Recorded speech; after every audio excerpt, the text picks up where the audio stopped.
Hey guys, welcome back for another episode of Are You Afraid of Dark Wednesdays. Emma has something to say. Okay, so we haven't been saying this with the other videos, but I just wanted to say, if you want to subscribe, make sure you subscribe, put on some post notifications, and hit that like button. Like button, yay! Yeah.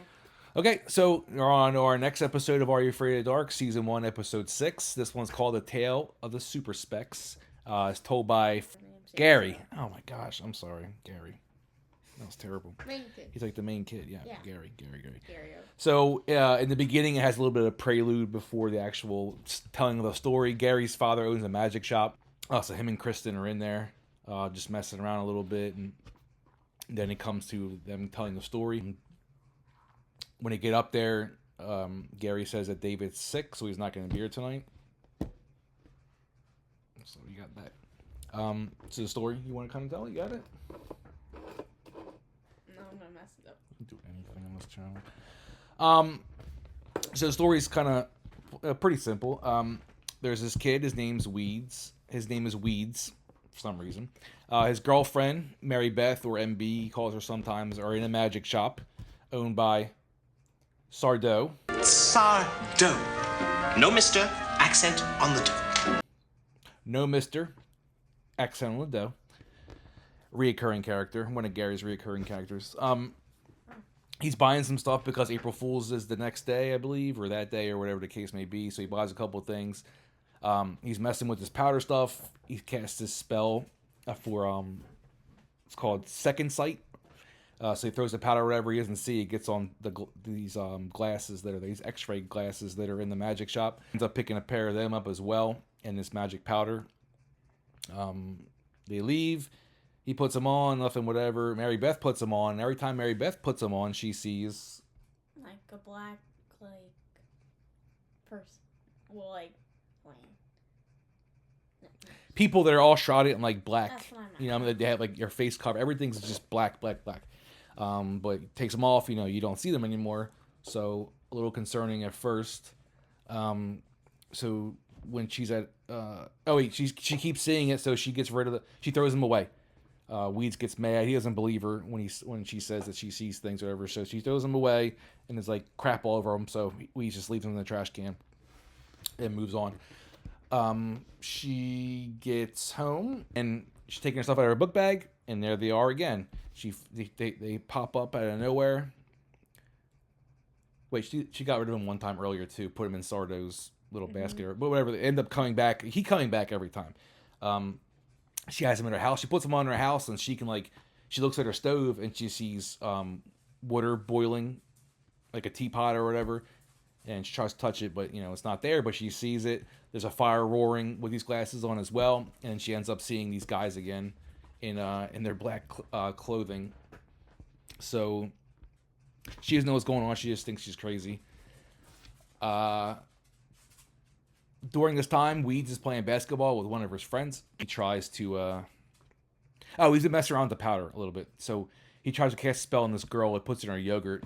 And then she takes a bite of the yogurt. And then nothing happens. So he gets mad and walks away. But after that, her voice is talking really high. Sounds like a chipmunk. Like a chipmunk. Like a chipmunk.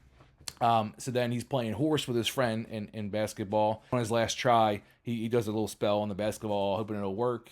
He misses by a lot. They're walking away, and he throws the basketball behind him, and that makes it in. No problem. So through the window, off the wall, nothing but net. But they're like, nah, they don't believe it. So they walk away or whatever. Mary Beth goes to Sardo, is like trying to get in or whatever, and he won't. It looks like it's locked, but he ends up answering because she calls him Mr. Sardo. Sardo. No Mr. Accent on the dough. And so he lets her in.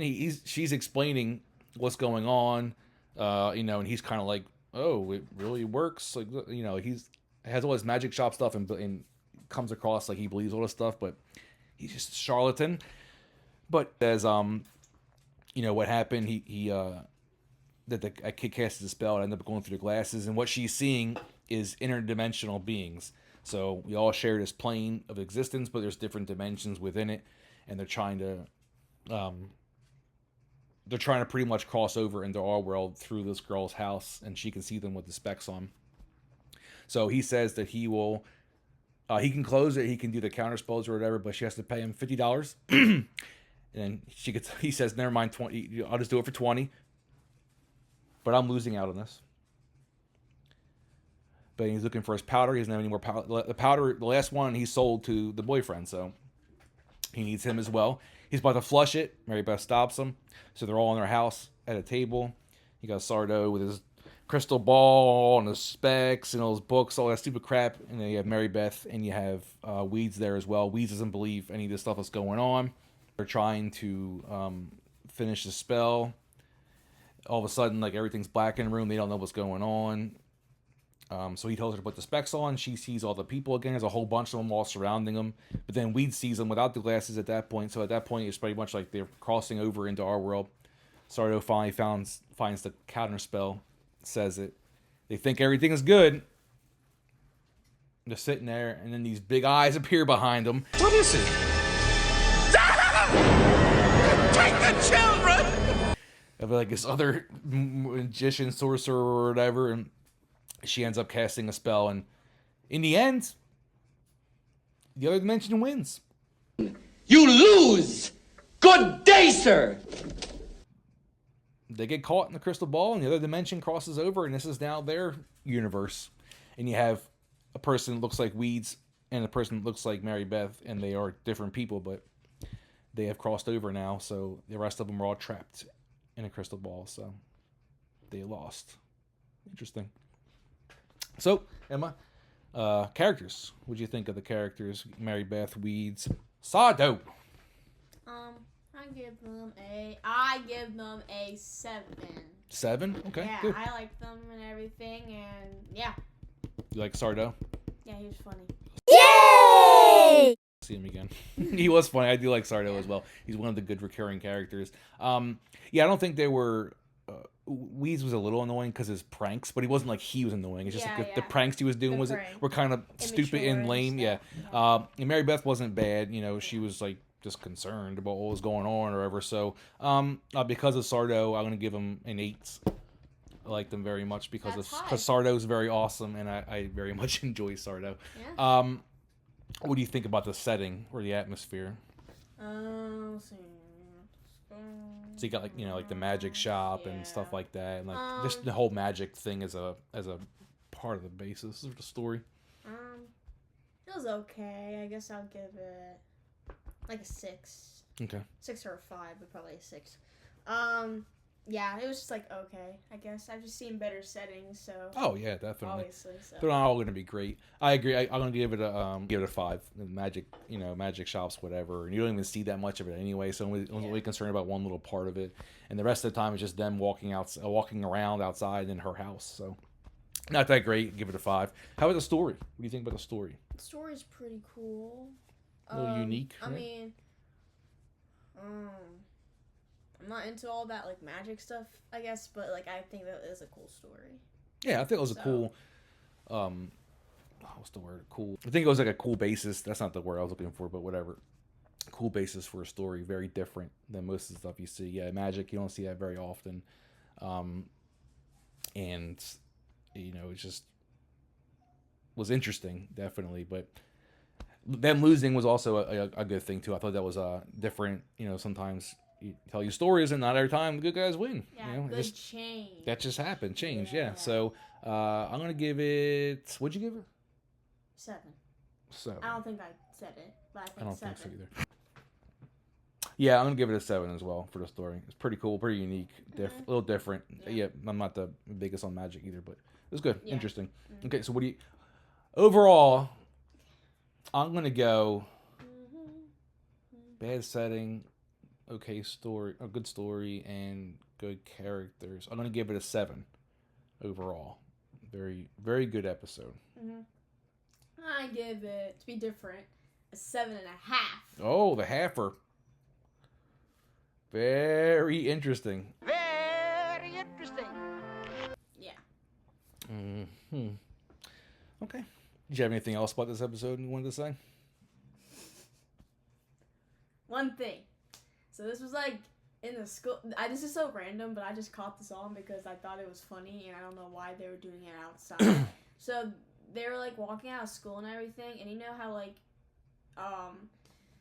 the front of the building, there's like these like little like bricks, and you could stand on it and stuff. I saw these 4 girls, and they were doing ballet. It's going down. I'm not kidding. I saw somebody. I mean, look, I give up. Ballet, huh? Why you catch all that stuff? I saw a kid doing backflips in the grass. Is this what they do at Canadian schools? But Doing ballet. they were standing, and they were just like plieing and stuff. I'm like, why are you doing that? I Coming from didn't a see it. dancer. Of course, you noticed it because you're a dancer. That's crazy. Know. I just thought that was funny because Yeah. I did not expect to see that at a school, that outside, or even in the story. That was just random, but I thought it was funny. I don't know why they did that. When I saw that, I was like, why is they doing ballet?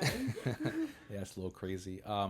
But also, after the story ends, when you go back to the Midnight Society, Gary has bought glasses for everybody, the same kind of specs that were in the story. He gives them to everybody, tells them to put them on the count of 3. They put them on the count of 3, and they see one of those people in all black, so that everybody runs away except Kristen, because she knows. It's just David. He wasn't sick. Gary did it for the story, because earlier in the story, everybody was talking about they don't think Gary's stories are that scary anymore. He hasn't been doing a very good job, so he had to up it. Mm-hmm. And I think he did a pretty good job. Well, in my opinion, if I was like in one of those like little like things where we had to go every single night, I don't know if I could keep a story. It's not every night. Every Saturday. Oh, every Saturday? Yeah, and then Okay, one of them, you just don't do it for a long time. Think how many people were there? There's like 6 people, so it could take you months before you do a story. I know. I'm just saying You know what I mean? that. Like, Well, it's hard to come up with it would be stories. hard to come up with a very good scary story. Yeah. So like, Agreed. give us some slack. Agreed. Yeah, that's all I wanted to Okay, say. yeah. Well, that's the end of that one. We'll see you guys next week for more Are You Afraid of the Dark Wednesdays. What the hell was that? And whatever that was, grand. Wait. See you guys next week.